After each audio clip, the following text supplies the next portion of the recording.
Welcome to Catholic News World.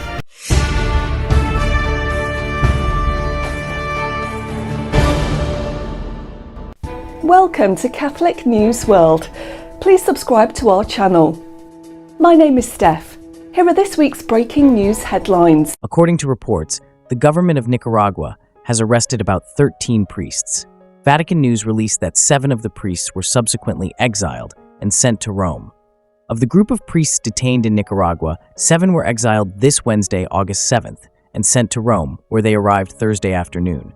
The priests are Fathers Victor Godoy, Jairo Pravia, Silvio Romero, Edgar Sacasa, Harvin Torres, Ulises Vega, and Marlon Velasquez.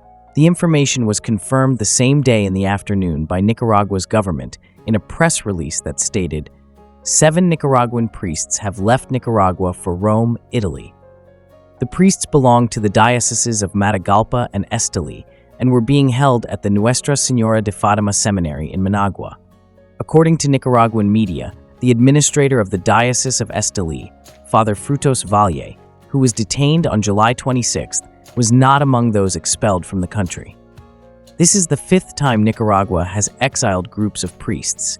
In October 2022 and February 2023, several priests were sent to the United States. In October 2023 and January 2024, 2 other groups of priests, along with 2 bishops, Monsignor Rolando Alvarez and Monsignor Isidoro Mora, were sent to Rome. The Vatican, under the authority of Pope Francis, has responded to the controversy surrounding the opening ceremony of the Olympic Games in Paris, France. Many Christians and leaders worldwide reacted with shock to the July 26th opening of the 2024 Olympic Games. The Vatican's latest statement expresses their sadness at what occurred. At the opening ceremony, the Last Supper was portrayed as a party and seemed to mock Christianity. The Catholic Conference of Bishops of France previously issued a statement in reaction to the opening ceremony saying, "This ceremony unfortunately included scenes of derision and mockery of Christianity, which we deeply deplore. We thank the members of other religious confessions who expressed their solidarity with us. This morning, we think of all the Christians of all continents who were hurt by the excess and provocation of certain scenes." The Vatican, in response to the controversy, wrote, "The Holy See was saddened by certain scenes of the opening ceremony of the Olympic Games in Paris and cannot but join the voices that have been raised in recent days to deplore the offense done to many Christians and believers of other religions. In a prestigious event where the whole world comes together around common values, there should be no illusions that ridicule the religious convictions of many people. Freedom of expression, which is obviously not called into question, finds its limit in respect for others." In response to extremist riots and anti-immigration protests in the United Kingdom, the Catholic Bishops' Conference calls for peace. In England, Northern Ireland, and Wales, riots have been ongoing since July 30th, 2024. They followed a mass stabbing in Southport, England, on July 29th, in which 3 children were killed and others injured. 3 young girls were killed in the knife attack in Southport at a Taylor Swift-themed dance event. The deceased have been named 6-year-old BB King, Elsie Stancombe, aged 7, and 9-year-old Alice De Silva Aguiar. 8 more children were injured, with 5 left in critical condition after the incident. 2 adults also suffered critical injuries, Merseyside police said. One of the little girls, named Alice Aguiar, had just received First Holy Communion at her Catholic parish before her death and was called kind and caring at a memorial service. Armed officers detained a male and seized a knife, with police later saying that a 17-year-old boy had been arrested.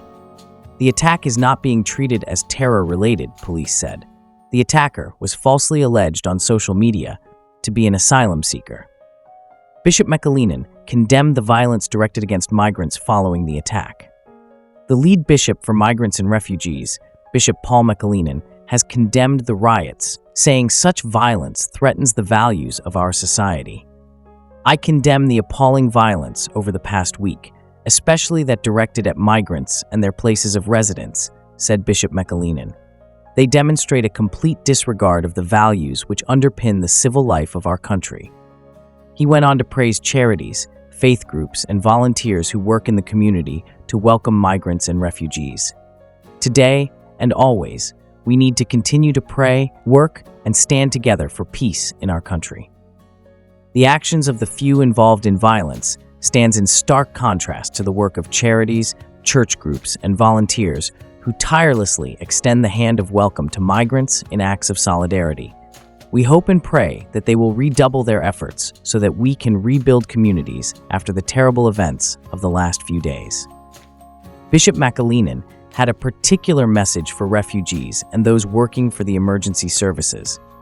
My prayers are particularly with those who are sheltering in hotels or are feeling threatened. You are loved and welcome here. We all should do what we can to make sure that you feel safe.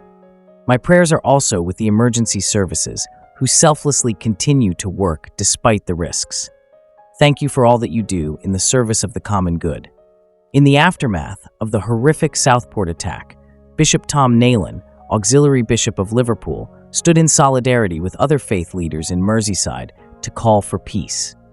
Like Bishop McAleenan, he too appealed for calm and an end to violence.